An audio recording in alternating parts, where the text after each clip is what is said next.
boozy berries. Here we're going to put out as one of our toppings, toasted sliced almonds.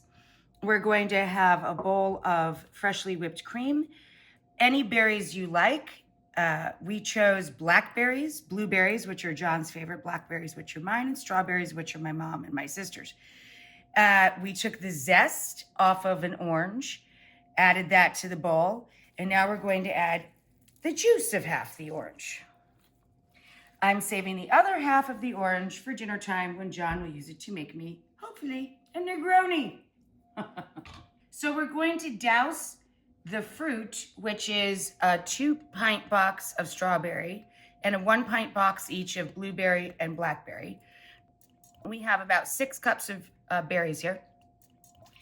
A sprinkle or about 2 tablespoons of amaretto, which is almond flavor liqueur. You can also use a drizzle of almond extract if you're making this family friendly for little kids, okay?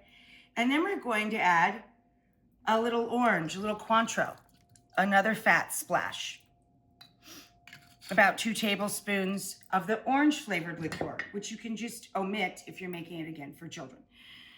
So now we're just gonna toss that a bit and let the berries macerate in the amaretto and Cointreau, or you could use Grand Marnier, of course, or even triple sec with the zest. And for whipping the cream, I don't go to the giant stand mixer. I don't even take out a hand mixer with the little legs and all that. I just put cream in a bowl and I add a sprinkle of sugar once we get going. This bowl has been in the freezer and that will make it happen a little faster. But honestly, to whip your own cream, it's really just from your elbow joint, back and forth very quickly with the bowl on an angle.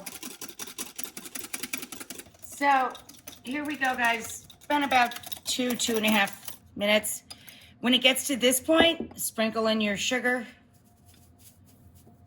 I just do a couple teaspoons of the super fine, or you can use powdered.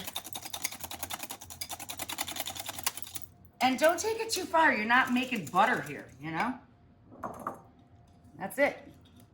Just put it in a bowl.